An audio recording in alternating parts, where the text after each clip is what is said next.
الشیطان الرجیم بسم اللہ الرحمن الرحیم ومن یتق اللہ یجعل لہ مخرجا ویرزقہ من حیث لا یحتسب اللہم صلی علی محمد وعلی آل محمد کما صلیت علی ابراہیم وعلی آل ابراہیم انک حمید مجید اللہم بارک علی محمد وعلی آل محمد کما بارکت علی ابراہیم وعلی آل ابراہیم انک حمید مجید۔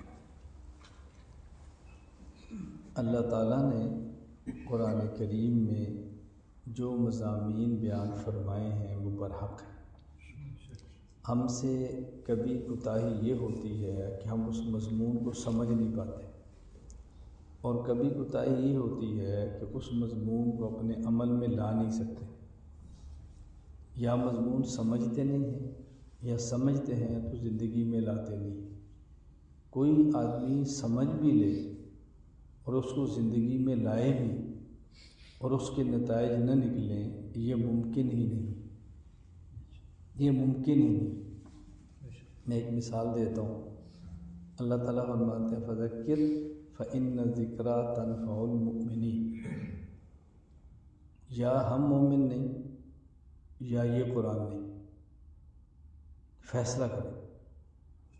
یا ہم مومن نہیں یا یہ قرآن نہیں۔ ایک ایسے ممکن ہے کہ یہ قرآن بھی ہو اور ہم مومن بھی ہوں اور پھر بھی اس سے نصیحت حاصل نہ ہو، کیسے ہو سکتا ہے؟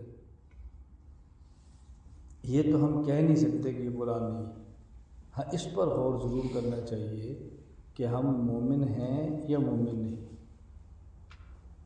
ایک ہے کہ ہم کہتے ہیں ہم مومن ہیں، ایک یہ ہے کہ ہمیں اللہ کا دین مومن تسلیم کرتا ہے یا نہیں۔ قرآن کریم میں اللہ تعالیٰ فرماتے ہیں وَمَا يُؤْمِنُ أَكْثَرُهُمْ بِاللَّهِ إِلَّا وَهُمْ مُشْرِكُونَ۔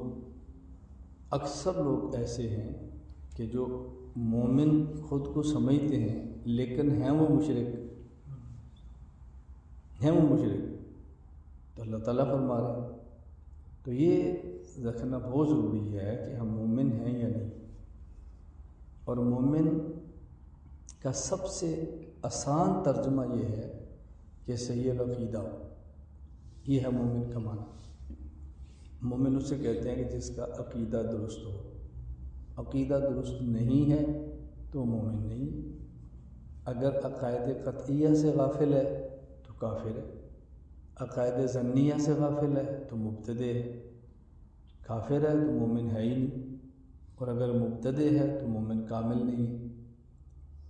میں نے یہ بات اس لیے کی ہے کہ اس کو اچھی طرح ذہن نشین فرما لیں کہ تمام عقائد کا انکار کرنا کفر نہیں ہوتا، اور تمام عقائد کے لیے دلیل قطعی کی ضرورت نہیں ہوتی۔ بعض عقائد وہ ہیں کہ جن کی بنیاد پر فیصلہ ہوتا ہے اسلام اور کفر کا، اور بعض عقائد وہ ہیں کہ جن کی بنیاد پر فیصلہ ہوتا ہے سنت اور بدعت کا۔ تو جن عقائد کی بنیاد پر فیصلہ ہو اسلام اور کفر کا وہ عقائد قطعیہ ہوتے ہیں، اور جن عقائد کی بنیاد پر فیصلہ ہو اہل سنت اور اہل بدعت ہونے کا وہ عقائد ظنیہ ہوتے ہیں۔ اور عقائد قطعیہ وہ ہوتے ہیں جو دلیل قطعی سے ثابت ہو، اور عقائد ظنیہ وہ ہوتے ہیں جو دلیل ظنی سے ثابت ہو۔ اور قطعی عقائد تین ہیں، قطعی دلائل تین ہیں۔ نمبر ایک، قرآن کریم کی وہ آیات کہ جن کی دلالت بھی قطعی ہے اور ثبوت بھی قطعی ہے۔ یہ میرے بعض الفاظ بہت علمی ہیں جو عوام کو لفظ سمجھ نہیں آئیں گے، اور آپ کا سمجھ نہ آنا یہی ہماری خوشی کا باعث ہے۔ ہر بات سمجھ کا آ جانا یہ ہماری پریشانی کا باعث ہوتا ہے۔ جب کچھ باتیں نہیں سمجھ آتی تو بندہ چوڑا نہیں ہوتا، جب ہر بات سمجھ آتی ہے تو بندہ چوڑا ہوتا ہے۔ یہ میں ہنسانے کے لیے نہیں کہتا، میرا مزاج ہی ہنسانے کا نہیں۔ میں کئی بار کہتا ہوں، ابھی کچھ دن قبل میرا ایک اجلاس تھا تو اس میں ایک ممالک کے 25 سے 30 بندے شریک تھے، بس امریکہ سے، آسٹریلیا سے، کینیڈا سے، انگلینڈ سے، اس طرح 25 سے 30 بندے۔ تو اس میں ہمارے ایک آسٹریلیا کے شاگرد ہیں تو 4 سال ہمارا عالم کورس ہے، اس میں شریک ہے۔ یہ شاید آپ کے علم میں ہو کہ ہم نے ان حضرات کے لیے کہ جو عالم نہیں، ڈاکٹر ہیں، انجینئر ہیں، مزدور ہیں، تاجر ہیں، ملازم ہیں، ان کے لیے 4 سالہ کورس تیار کیے۔ ہفتے میں 4 دن پڑھے، ہر روز 3 گھنٹے پڑھے، اور 4 سال کے بعد عالم ہیں، اور اپنے گھر بیٹھے ہوئے، ہمارے پاس آنے کی ضرورت نہیں۔ اب اس پر کسی کو اشکال ہے کیسے ہو سکتا ہے؟ جب میں بیان ختم کروں گا اشکال آپ کے ذمہ، جواب ہمارے ذمہ۔ جب اشکال ختم ہو جائے پھر بھی آپ نہ پڑھیں تو پھر مجھ سے سوال نہ کریں۔ بس میں نے پہلے آپ سے کہا ہماری زندگی تھیوریوں والی نہیں ہے، میں فضولیات کے اندر اپنی زندگی برباد نہیں کرتا۔ کوئی بندہ یہ کھیلی میں عالم بننا چاہتا ہوں لیکن میرے کچھ خدشات ہیں، اس کے خدشات کو میں دور کروں، اور جس نے خدشات دور ہونے کے بعد بھی داخلہ نہیں لینا، اس کو کیا کس لے خدشات دور کرتا پھر اپنا وقت بھی ضائع کرے، ہمارا بھی ضائع کرے۔ میری گزارش سمجھ آ رہی؟ تو اس میں ایک آسٹریلیا کے ہمارے طالب علم تھے، تو مجھے انہوں نے بڑی پیاری بات کی، تو انہوں نے کہا استاد جی میں آپ کی کلاس کا سب سے نالائق طالب علم ہوں، میں آپ کی کلاس کا سب سے نالائق طالب علم ہوں، بس آپ کا ایک بیان سنا تھا اور وہ جملہ میرے دل میں اتر گیا تو میں نے داخلہ لے لی۔ آپ نے فرمایا تھا کہ تم داخلہ لے لو، تمہیں سبق سمجھ نہ بھی آئے، تمہیں اتنا احساس ہوتا رہنا کہ ہمیں کچھ نہیں آتا تو کافی ہے، تو میں نے داخلہ لے لی۔ میں جو پڑھ رہا ہوں مجھے احساس ہو رہا ہے کہ ہمیں کچھ نہیں آتا، کچھ نہیں آتا، کچھ نہیں آتا۔ بتاؤ کتنا بڑا علم۔ حضرت امام مالک جیسا بندہ فرماتا ہے کہ آدھا علم ہی لا ادری، مجھے کچھ نہیں آتا، بندے کو یقین ہو جائے یہ بہت بڑا عالم ہے جس کو یہ کہنا آ جائے کہ مجھے نہیں آتا مسئلہ۔ تو میں خیر بات سمجھا یہ رہا تھا کہ قطعی دلائل 3 قسم کے۔ نمبر 1، قرآن کریم کی آیات ثبوت تو سارا قرآن قطعی طریقے پر، دلالت بھی قطعی، اس کا ایک معنی ہو دوسرا کوئی معنی نہ۔ نمبر 2، احادیث متواترہ۔ نمبر 3، صحابہ کرام کا وہ اجماع جو قولی ہو رضی اللہ عنہ۔ یہ دلائل قطعی، ان سے جو عقیدہ ثابت ہوگا وہ قطعی ہوگا، اور جو دلائل ظنیہ سے عقیدہ ثابت ہوگا وہ عقیدہ ظنی ہوگا۔ اب دلائل ظنیہ کون سے ہیں؟ قرآن کریم کی وہ آیات کہ جن کا ثبوت قطعی ہے لیکن دلالت ظنی ہے۔ اب دیکھو عقیدہ قرآن سے ثابت ہو رہا ہے لیکن قطعی نہیں ہے، تو لوگ کتنی جلدی فتویٰ دیتے، اور مجھ جیسا بندہ فتویٰ دینے میں جلدی کا دیتا ہی نہیں ہے، اور ہمیں لوگ پھر بھی کہتے ہیں بہت سخت ہے، کیوں بھی فتویٰ نہیں دیتے؟ یہ سخت کیوں ہے کہ پھٹا نہیں ڈالتے۔ اسی طرح اخبار احاد، خبر واحد، یہ بھی وہی ہے۔ یہ وہ اقسام ہیں جو دلائل ظنیہ کی ہیں۔ اسی طرح استنباط ہوتا ہے، یہ بھی دلیل ظنی ہے۔ تو میں صرف سمجھانا ہی چاہ رہا ہوں اللہ بات سے، ایمان کہتے کسے ہیں؟ تو میں نے کہا ایمان نام ہے عقیدے کے ٹھیک ہونے کا، صحیح العقیدہ یہ ہے۔ یہ بات اگر آپ کو سمجھ آئے تو ایک جملہ سمجھیں۔ میں گزشتہ ماہ سعودی عرب دورے پر تھا، تو ایک مجلس میں ایک ساتھی نے سوال کیا، صحابہ کرام رضی اللہ عنہ مجمعین فرمایا کرتے تھے تعلمنا الایمان ثم تعلمنا القرآن، ہم نے پہلے ایمان کو سیکھا اور پھر قرآن کو سیکھا۔ میں نے کہا جملہ ٹھیک ہے، اس کا مفہوم غلط بیان کیا جا رہا ہے۔ جملہ ٹھیک ہے، مفہوم غلط بیان کیا جا رہا ہے۔ آپ اس کا معنی یہ کر رہے ہو کہ ابھی قرآن کریم نہ پڑھو، ابھی نہ پڑھو، ابھی اور ذرا دین کا کام کرو، امت کو دین کا کام کرو، یہ معنی آپ بیان کرتے ہیں، یہ معنی ٹھیک نہیں۔ میں نے کہا اس کا معنی یہ ہے، اس کا معنی یہ ہے، بڑی آسان سی بات ہے کہ اس کا معنی کیا ہے۔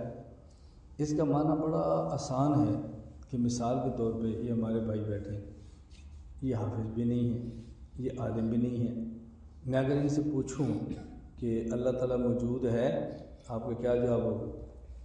موجود۔ حضور آخری نبی ہیں، جنت ہے، جہنم ہے، یہ قرآن کے حافظ نہیں ہے۔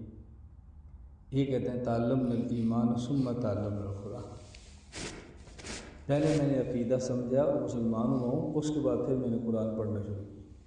یہ معنی سن لے کہ پہلے ہم نے ایمانیات سیکھ لیے تھے کہ بندہ مسلمان کیسے ہوتا ہے، اس کے بعد پھر ہم نے قرآن پڑھنا شروع کیا۔ آج اگر یہاں کوئی غیر مسلمان ہونا چاہے تو آپ اسے کیا کہیں گے؟ لا الہ الا اللہ محمد رسول اللہ پڑھ، یا اسے کہیں گے الحمدللہ رب العالمین پڑھ؟ لا الہ الا اللہ محمد رسول اللہ۔ یہ ہمارا تعلم نلیمہ کہ جب کوئی کافر اسلام میں داخل ہو تو اس کو پہلے یہ نہیں کہتے قرآن پڑھ، اس کو یہ کہتے کلمہ پڑھ تاکہ تو مسلمان ہو۔ تو یہ بات صحابہ فرمانا چاہتے ہیں کہ ہم نے پہلے کلمہ پڑھ کے ایمان سیکھ لیا تھا، مسلمان ہو گئے تھے، پھر ہم نے قرآن شروع کیا تھا۔ اب بتاؤ مفہوم کتنا واضح؟ لیکن یہ تب ہے جب ایمان کا معنی سمجھ آئے تو اگلی تقریر بھی سمجھ آئے، اور جب یہی سمجھ نہیں آنا تو آگے الجھنیں کھڑی ہوئی۔ تو اللہ تعالیٰ کا شکر ہے کہ اللہ تعالیٰ نے ہمیں ایمان کی نعمت عطا فرمائی۔ اللہ تعالیٰ اس پر قائم رکھے، عافیت کے ساتھ رکھے، اللہ تعالیٰ عافیت کے ساتھ رکھے۔ میں کئی بار گزارش یہ کرتا ہوں کہ جن کا بہت گہرا قریبی تعلق نہیں ہوتا، پہلی بار بات سنتے ہیں تو ان کو بہت عجیب لگتی ہے میری بات، پھر مجھے بات اپنی سمجھانی پڑتی ہے کہ اس کا مطلب کیا ہے، تو پھر وہ خوش ہوتے ہیں۔ مجھے جو بندہ بھی ملتا ہے وہ اپنے لیے بھی یہ دعا کراتا ہے، اپنے لیے بھی حضرت عباس دعا فرمائے اللہ تعالیٰ استقامت دے، ہر بندہ جو بولتا ہے استقامت کی دعا کراتا ہے۔ اور مجھے کوئی بھی کہے تو میں ہمیشہ کہتا ہوں میرے لیے استقامت کی دعا نہ کرو، میرے لیے عافیت کی دعا کرو۔ استقامت کا معنی اور ہوتا ہے، عافیت کا معنی اور ہوتا ہے۔ میں اس لیے کہہ رہا ہوں کہ اللہ تعالیٰ عافیت کے ساتھ ہمیں ایمان کے اوپر قائم دائم رکھے۔ بس استقامت کا معنی ہوتا ہے کہ اس ایمان پہ کھڑے رہنے پر مشکلات آئیں ہم برداشت کریں اور ایمان نہ چھوڑیں، یہ استقامت ہے۔ اور عافیت کا معنی کہ ایمان پر رہیں، مشکلات نہ آئیں اور پھر بھی ایمان پر رہیں، یہ عافیت ہے۔ تو آپ نے مار کھا کر ایمان پر رہنا ہے، یا مار کھائے ایمان پر رہے تو ٹھیک ہے۔ ابھی دیکھیں نا کتنا اچھا ماحول ہے، سردی نہیں لگ رہی، گرمی نہیں لگ رہی، روشنی کتنی اچھی ہے، کارپیٹ بچھے ہوئے ہیں، تو یہ ٹھیک ہے نا؟ یا دو چار ڈنڈے لگے اور ساتھ کچھ لا الہ الا اللہ، پھر مارے، پھر کچھ لا الہ الا اللہ، پھر مارے، پھر کچھ لا الہ الا اللہ، یہ جا رہے ہیں، وہ استقامت ہے اور یہ عافیت۔ میں اس لیے گزارش کرتا ہوں اللہ تعالیٰ سے ہم عافیت کی دعا مانگا کریں تو اللہ کا کرم اللہ نے ایمان عطا فرمایا۔ تو میں خیر جو مضمون عرض کرنا چاہ رہا تھا وہ یہ کہ دو باتیں بہت ضروری ہیں کہ جو قرآن کریم نے مضمون بیان فرمایا ہے، نمبر ایک ہم اس مضمون کو سمجھیں، نمبر دو اس مضمون پر عمل کریں۔ قرآن کریم نے اتنے مقامات پر اس مضمون کو بیان فرمایا ہے کہ آپ یقین فرمائیں، یعنی الحمد یہ شروع سے شروع کر دینا، پہلے پارے سے، پہلا پارہ کہاں سے شروع ہوا ہے؟ بولیے الحمدللہ، پہلا پارہ شروع ہوتا ہے، پہلا پارہ شروع ہوتا ہے الف لام میم سے۔ اسی پر تو بہت سے لوگ اشکال کرتے ہیں کہ سورۃ فاتحہ قرآن کا حصہ ہی نہیں ہے، یہاں بھی ہیں کتنے لوگ اشکال کرتے ہیں کہ سورۃ فاتحہ قرآن کا حصہ نہیں ہے۔ ان سے پوچھو نا قرآن کیوں نہیں ہے؟ وہ کہتے ہیں قرآن کے پارے کتنے ہیں؟ آپ کہتے ہیں 30۔ وہ کہتے ہیں پہلا پارہ کہاں سے شروع ہوتا ہے؟ آپ کہتے ہیں الف لام میم سے۔ تو کہتے ہیں اگر فاتحہ قرآن ہوتی تو کسی پارے کا حصہ ہوتی نہیں۔ پھر ہم پھنس جاتے ہیں۔ اور میں پھر سمجھاتا ہوں کہ مجھ سے ایک بندہ نے کہا، میں نے اس سے پوچھا، میں نے کہا اچھا بتا قرآن کریم کی صورتیں کتنی ہیں؟ کہا جی 114۔ میں نے کہا پہلی کون سی؟ کہا سورۃ فاتحہ۔ میں نے کہا اب یہ قرآن نہیں ہے تو قرآن کی صورت کیسے ہے؟ جی ہمارے سوال کا کیا بنا؟ میں نے کہا ہمارے سوال کا کیا بنا، وہ ہم نہیں جواب دے رہے، تم بھی تلاش کرو، ہم بھی تلاش کریں گے۔ اللہ کا شکر ہے مجھے جواب آتا ہے، ایسا نہیں کہ ہم دوڑتے ہیں، یہ تو ویسے میں آپ خوش کرنے کے لیے کہتا ہوں، اس کو بھی کسی کام پہ لگاؤ، اس کو بھی کسی کام پہ لگاؤ۔ یہ اگر آپ کا ذوق بن جائے نا سوال کرنے والا، یہ سوال کا جواب دینے والا سلسلہ ہی ختم ہو جائے۔ یہ سوالات کا سلسلہ چلتا ہی اس لیے ہے کہ ہماری طرف سے سوال کرنے کا سلسلہ بند ہے، بس اور کوئی وجہ نہیں۔ ان باتوں کو اچھی طرح ذہن نشین فرمائیں اصل کیا ہے؟ قرآن کریم نام ہے سورۃ فاتحہ اور 30 اجزاء کا۔ قرآن کریم نام ہے سورۃ فاتحہ اور 30 اجزاء، یہ ہے پورا معنی۔ قرآن کریم نام ہے سورۃ الفاتحہ اور 30 اجزاء کا۔ یہ فاتحہ اجزاء سے بار کیوں ہے؟ اجزاء جزء کی جمع ہے، جزء کا معنی حصہ، جسے فارسی زبان میں کہتے ہیں پارہ۔ یہ پارہ فارسی زبان کا لفظ ہے، عربی میں کہتے ہیں جزء۔ سپارہ کا معنی 30واں حصہ، 30واں، یہ سپارہ، پہلا سپارہ، دوسرا سپارہ، یہ 30واں حصہ ہے نا، اسی کو سپارہ کہتے ہیں، پہلا پارہ دوسرا پارہ بھی کہتے ہیں۔ اصل یہ ہے قرآن کریم نام ہے فاتحہ اور 30 پاروں کا۔ یہ 30 پاروں سے الگ کیوں رکھا ہے؟ اس کی بنیادی وجہ یہ ہے کہ قرآن کریم میں، پورے قرآن میں اللہ تعالیٰ نے 6 مضامین بیان فرمائے۔ ان 6 مضامین کو پہلے خلاصے کے طور پہ فاتحہ میں بیان کیا، پھر آگے ان کو پھیلانا شروع کیا۔ جیسے میں نے شروع میں کہا نا کہ 2 باتیں ذہن نشین فرما لیں، میں نے کہا نا 2 باتیں، اب اگر وہ 2 باتیں پھیلتی چلی جا رہی تو شروع میں نے کیا کہا تھا؟ 2 باتیں ذہن رکھیں، ایک ہے قرآن کے مضمون کو سمجھنا، اور ایک ہے اس پر ہم کبھی سمجھتے نہیں کبھی عمل۔ ان 2 باتوں کو سمجھانے کے لیے میں آگے تقریر کر رہا ہوں۔ وہ شروع میں نے 2 باتیں کہہ دی، تو پورے اللہ تعالیٰ نے 6 باتیں بیان فرمائی ہیں پورے قرآن کریم، پورے قرآن کریم میں 6 باتیں، یہ خلاصہ ہے۔ نمبر 1 توحید، نمبر 2 رسالت، نمبر 3 قیامت، نمبر 4 احکام، نمبر 5 ماننے والے، نمبر 6 نہ ماننے والے۔ میں کئی بار کہا کرتا ہوں کہ قرآن کریم کا خلاصہ اتنا آسان ہے کہ آپ اس کو 3 سیکنڈ میں بیان کر سکتے ہیں۔ کتنا؟ بولو۔ 3 سیکنڈ۔ اور یہ میں علماء کو نہیں کہہ رہا، یہ میں مزدوروں کو کہہ رہا ہوں۔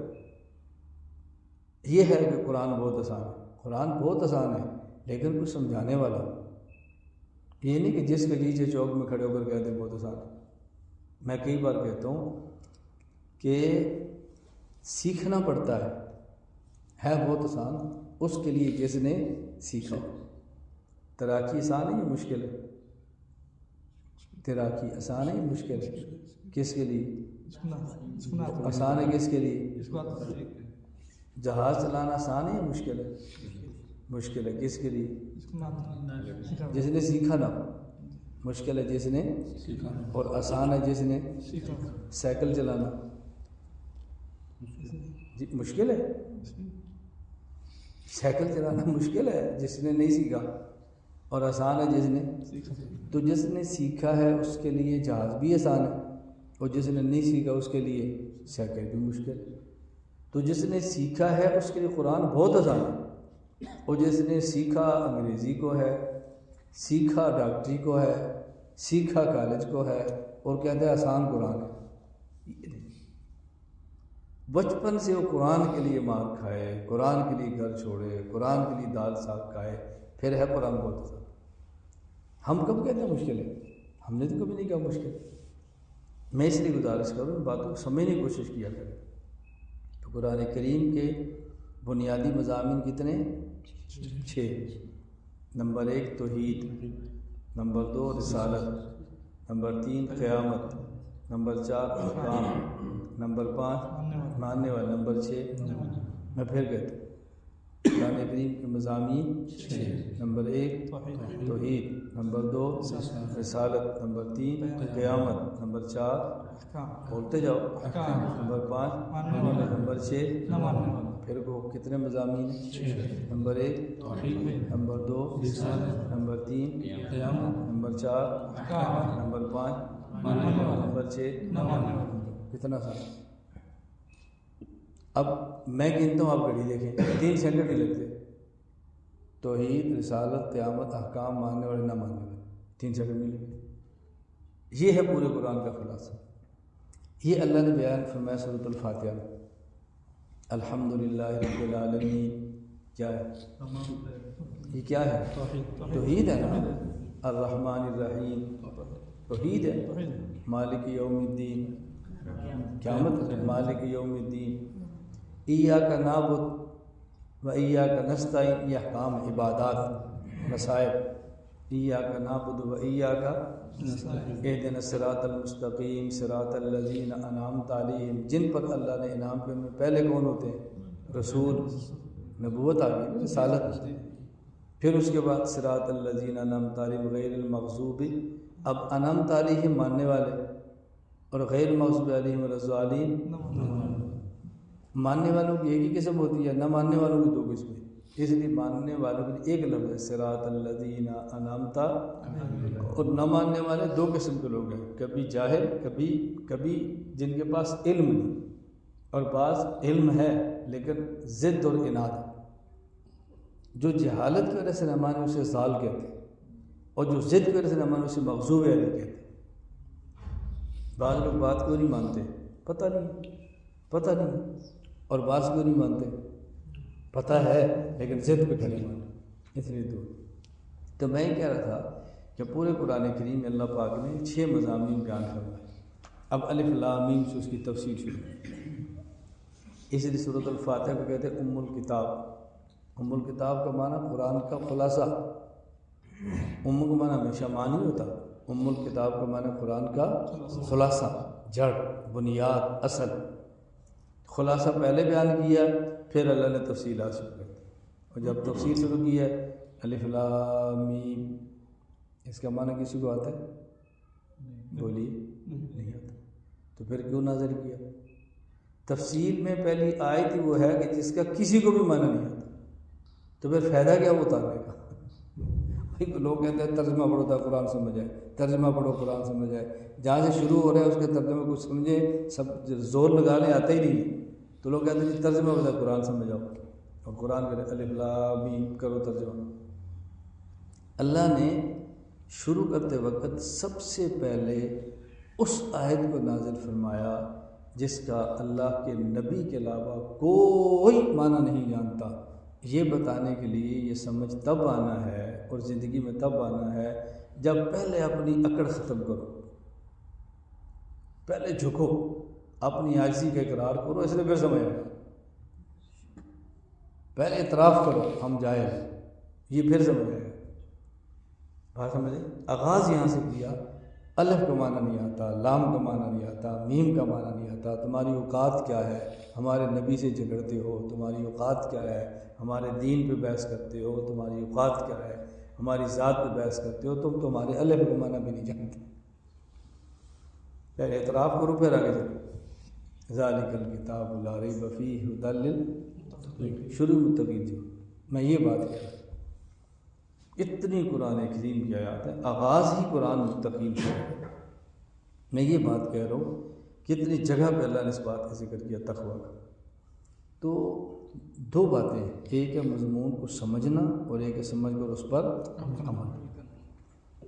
یہ جو دو لفظ ہیں اللہ نے اتنی بار تذکرہ ان کا اکٹھا فرمایا، آمنوا واتقوا، آمنوا واتقوا، آمنوا واتقوا، ایمان اور تقویٰ، یعنی ایمان کے بعد سب سے اہم چیز کیا ہے؟ تقویٰ، اور تقویٰ پر اتنے انعامات خدا نے بیان فرمایا نا، سبحان اللہ سبحان اللہ، ایک ایک آیت میں 5 انعام، وَمَن يَتَّقِ اللَّهَ يَجْعَل لَّهُ مَخْرَجًا وَيَرْزُقْهُ مِنْ حَيْثُ لَا يَحْتَسِبُ وَمَن يَتَّقِ اللَّهَ يَجْعَل لَّهُ مِنْ أَمْرِهِ يُسْرًا وَمَن يَتَّقِ اللَّهَ يُكَفِّرْ عَنْهُ سَيِّئَاتِهِ وَيُعْظِمْ لَهُ أَجْرًا، ایک آیت میں 5 مرتبہ۔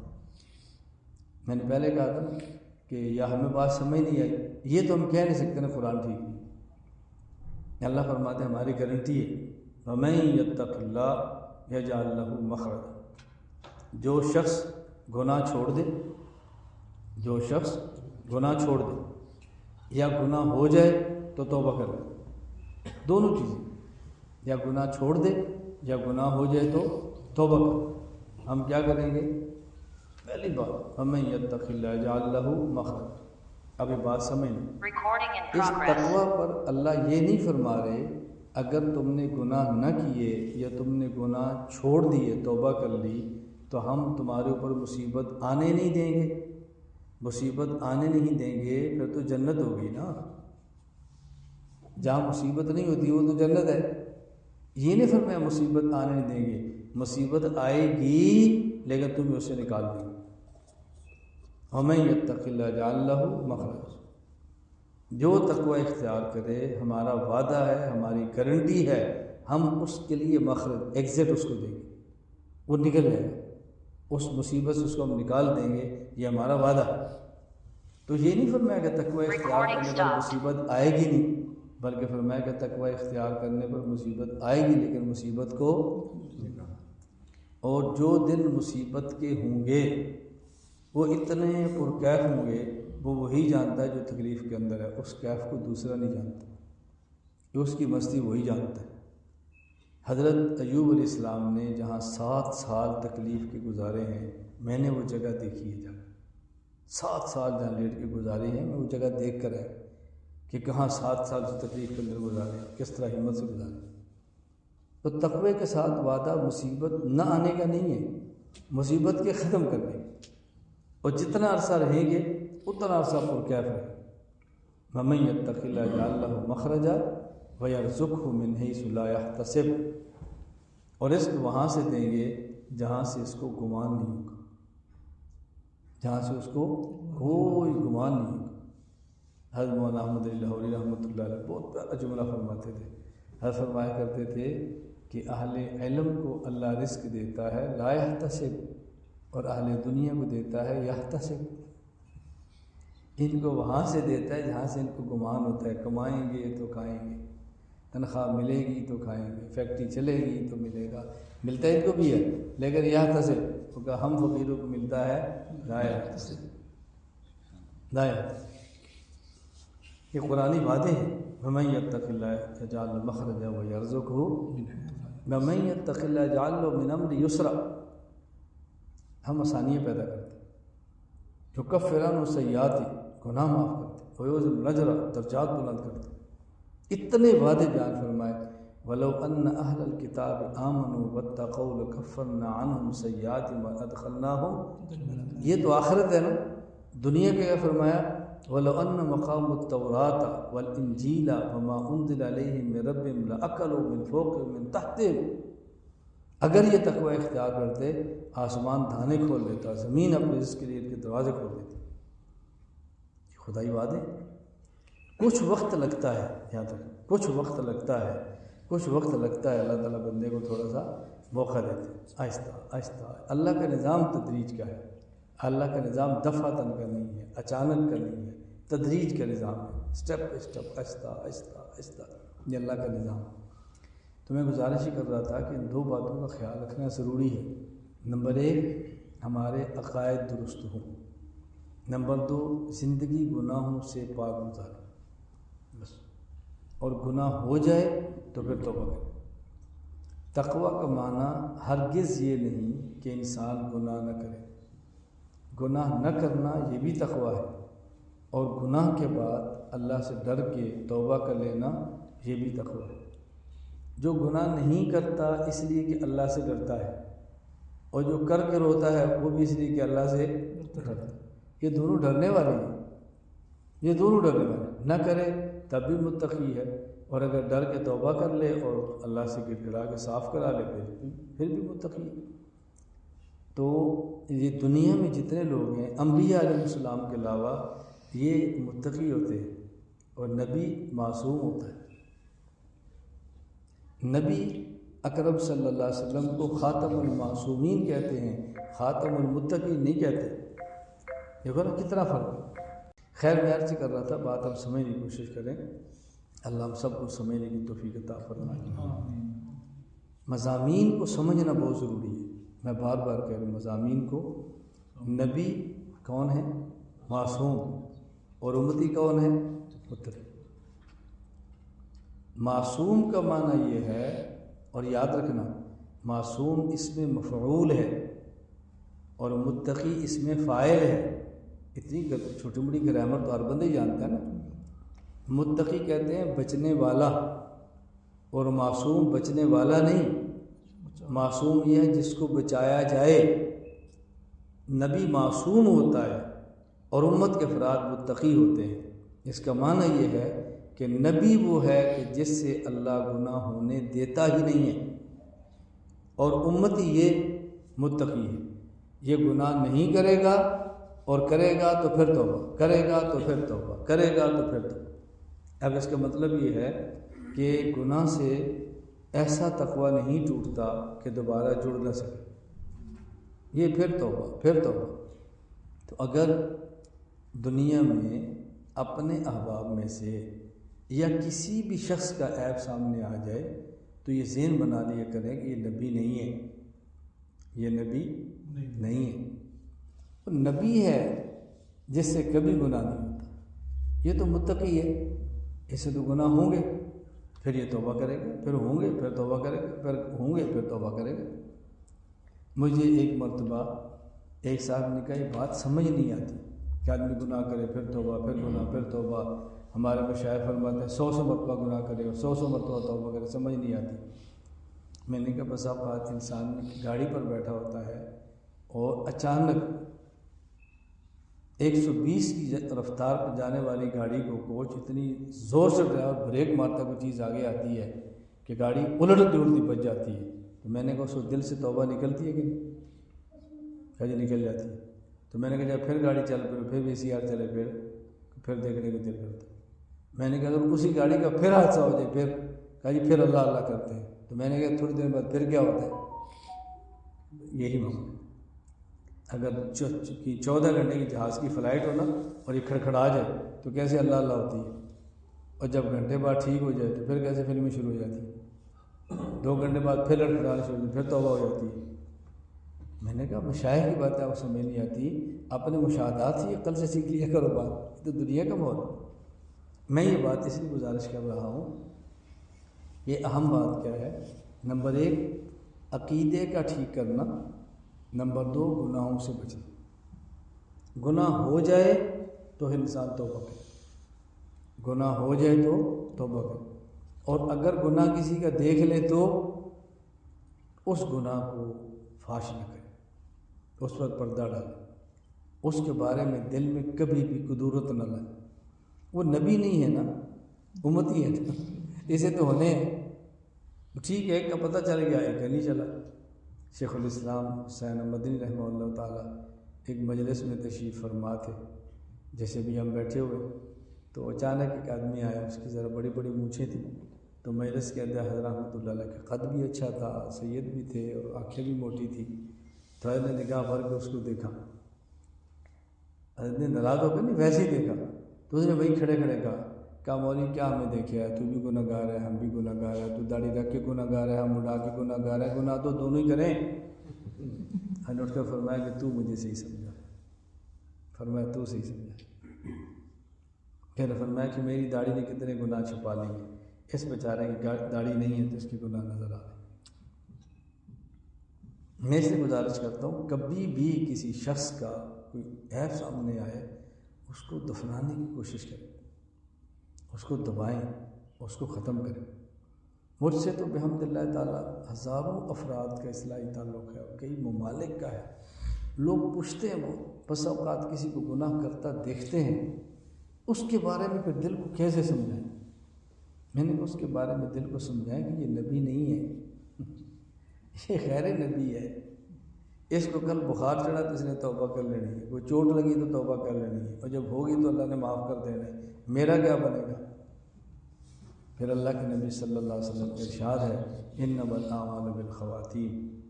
اب معاملہ تو ہے ہی حسن خاتمہ پر، معاملہ تو ہے ہی حسن خاتمہ پر۔ اللہ تعالیٰ ہم سب کو عافیت کے ساتھ زندگی عطا فرمائے، تقوی والی زندگی عطا فرمائے۔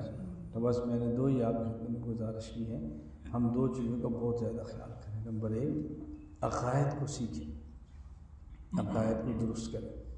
عقائد کے حوالے سے میں یہ نہیں کہتا کہ میں نے محنت کی انتہا کر دی، میں یہ ضرور کہتا ہوں کہ اتنی میں نے محنت کر دی ہے کہ اب قیامت کے دن حجت پوری ہے، کوئی یہ نہیں کہہ سکتا کہ ہمیں عقائد سمجھانے والا کوئی نہیں، ہمیں عقائد سنانے والا کوئی نہیں، ہمیں عقائد بتانے والا کوئی نہیں۔ جتنے آسان ہو سکتے ہیں اتنے آسان ہم نے عقائد کیے ہیں، آڈیو ویڈیو لکھ کر، آڈیو ویڈیو لکھ کر۔ بعض لوگ بہت عجیب ہوتے ہیں، میرا غالباً آج سے 11-12 سال یا 10 سال پرانی بات ہے، یہ سفر تھا سنگاپور کا، یعنی بعض لوگ ایسے یقین فرمایا کہ بندے کی زندگی ہلا کر رکھ دیتے۔ مجھے ایک نوجوان ملا سنگاپور، تو یہ سب سے پہلا شخص تھا جس نے مجھے سنگاپور میں ہدیہ دی۔ میں ایک رات کے رکا، اصل میں نے ملیشیا جانا تھا، تو میں نے کہا چلو سنگاپور ملیشیا ساتھ ساتھ ہیں تو بائی روڈ نکل جائیں گے، یہاں بھی 2-4 ساتھی ملاقات کریں۔ مجھے یقین کرے وہ آج تک بھولتا نہیں۔ اس نے کہا مولانا میں فلاں شخص سے بیعت ہوں، میں فلاں سے بیعت ہوں، کوئی اور بزرگ نہیں، وہ ویڈیو کو حرام کہتے ہیں اور میرا موقع ویڈیو کو حرام کرنا۔ میں نے کبھی آپ کی ویڈیو نہیں سنی، آپ کے ہمیشہ ویڈیو بیان آڈیو کی صورت میں سنتا ہوں، اور یہ $50 آپ کو ہدیہ دیتا ہوں کہ آپ نے عقائد کی محنت پر حق ادا۔ اس نے کہا وہ اختلاف ہمارا فروعی اختلاف، آپ کی رائے جواز کی ہے، ہمارے شیخ کہتے ہوئے جواز پر، اس پر میں اپنا فتویٰ نہیں دیتا، چونکہ میں ویڈیو کا قائل نہیں ہوں، لیکن میں سنتا ہوں، چھوڑتا آپ کو نہیں ہوں، بس موبائل الٹا کر کے سنتا ہوں، چھوڑتا نہیں ہوں۔ اور یہ ہدیہ آپ اندازہ فرمائیں کیا اعتدال ہے۔ یعنی ایک ایسا شخص عالم بھی نہیں ہے، سنگاپور کے ماحول میں رہتا ہے، اور آپ اس کے مزاج کا اعتدال دیکھیں۔ میرے شیخ ویڈیو کے حرام ہونے کے قائل ہے، آپ ویڈیو کے جواز کے قائل ہیں، میں آپ کے بیان ویڈیو کے بجائے آڈیو میں سنتا ہوں، اور مجھے بہت خوشی ہوئی کہ میں آپ کی خدمت کا موقع پایا۔ مزدور تھا تو اس نے اپنی استطاعت سے پیش کیا۔ مسئلہ 50 روپے کا نہیں ہے، مسئلہ ایک انسان کی فکر کا ہے کہ لوگوں کی فکر کیسے عجیب ہوتی ہے۔ ہمارے یہاں ایک دوست ہے تو انہوں نے، آپ اندازہ فرمائیں بعض معاملات کتنے عجیب ہوتے ہیں۔ مجھ سے ایک آدمی نے ہدیہ لیا، قرض لیا 40,000 ترکی، 40,000 لیرہ، اور 5,000 لیرہ مانا واپس کرنا شروع کیا۔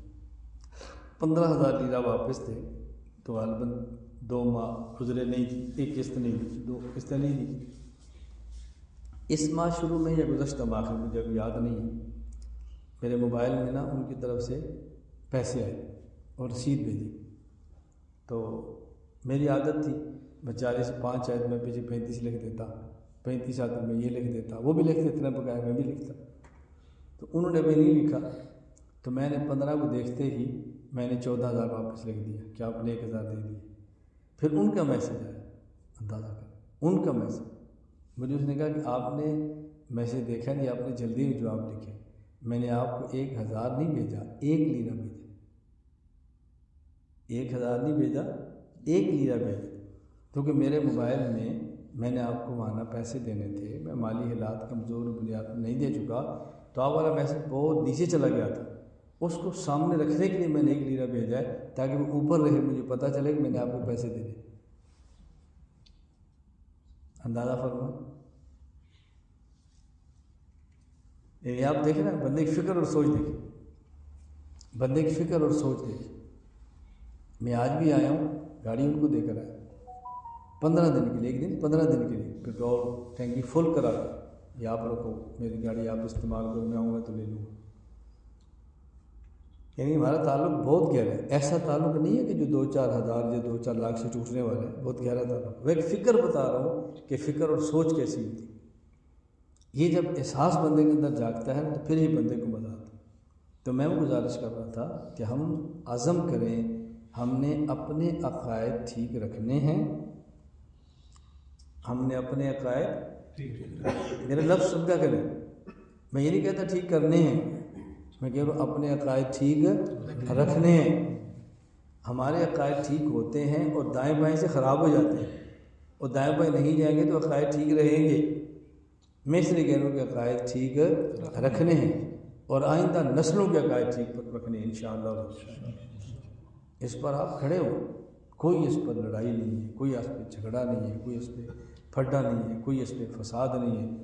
پوری دنیا میں ہر شخص حق حاصل ہے وہ اپنے عقیدے کا اظہار کرے، کوئی اس کے خلاف آج تک قانون کے ہی نہیں۔ اپنا عقیدہ اپنے گھر میں آپ بیان کریں، کسی کو مت چھیڑیں، اپنے عقائد کو خود پڑھیں، اپنے بچوں کو پڑھائیں، اپنے گھر میں پڑھائیں۔ الحمدللہ تعالی ہم نے پورا نظام ترتیب دی ہے، 6 سال کا بچہ ہوگا تو اس کا بھی ہے، اگر 16 سال کا ہوگا تو اس کا بھی ہے، اور 60 سال کا بچہ ہے تو اس کا بھی ہے۔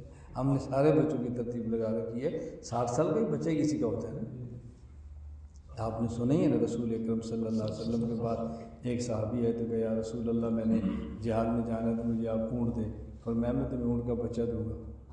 تو اس نے کہا حضور میں نے بچہ کیا کرنا ہے, میں نے جہاد پہ جانا ہے. فرمایا بچہ بھی تو جو بڑا اونٹ ہوگا بھی تو اونٹ کا بچہ ہی ہوگا نا. حضرت مسکرا پڑے. فرمایا میں جو اونٹ دوں گا تو اونٹ کا بچہ ہی ہوگا نا. تو میں اس حدیث سے استدلال کر رہا ہوں کہ 60 سال کا بھی بچہ ہی ہوتا ہے. ہمارے اعتبار سے نہیں, اپنے ابا کے اعتبار سے تو بچہ ہی ہے. تو ہم نے 6 سال کے بچے کا بھی انتظام کیا, 16 سال کے بچے کا بھی انتظام کیا, 60 سال کے بچے کا بھی انتظام کیا. ہم نے پوری ایسی ترتیب لگائی کہ کوئی بندہ اسے پیچھے نہ رہ سکے. میں ریاض میں تھا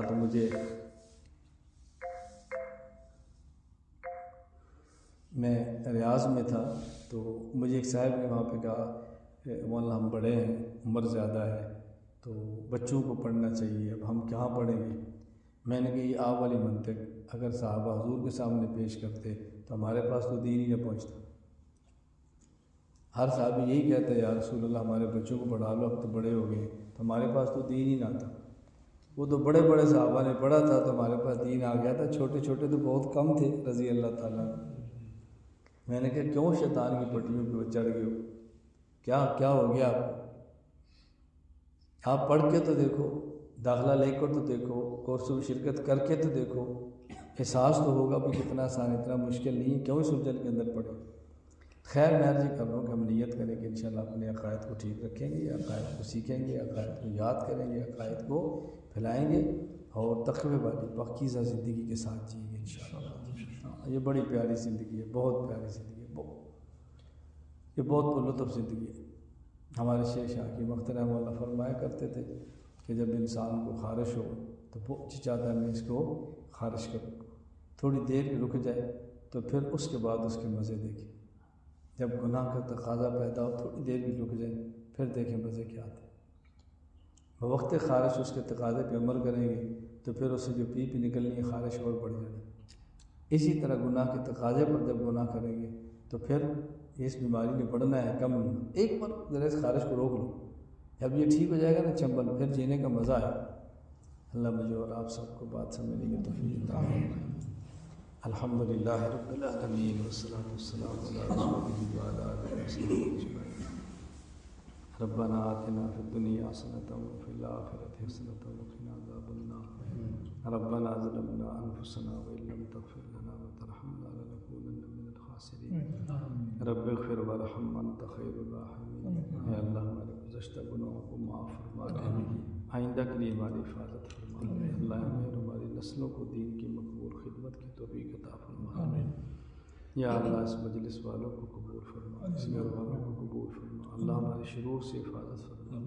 اے اللہ وہ تمام خیر عطا فرما جو تیرے حبیب صلی اللہ علیہ وسلم نے مانگی, ان شرور سے پناہ عطا فرما جن سے تیرے پیغمبر صلی اللہ علیہ وسلم نے مانگی. وصلی اللہ تعالی علی رسولہ خیر خلقہ محمد وعلی آلہ وصحبہ اجمعین. آمین برحمتک یا ارحم الراحمین. السلام علیکم ورحمۃ اللہ وبرکاتہ.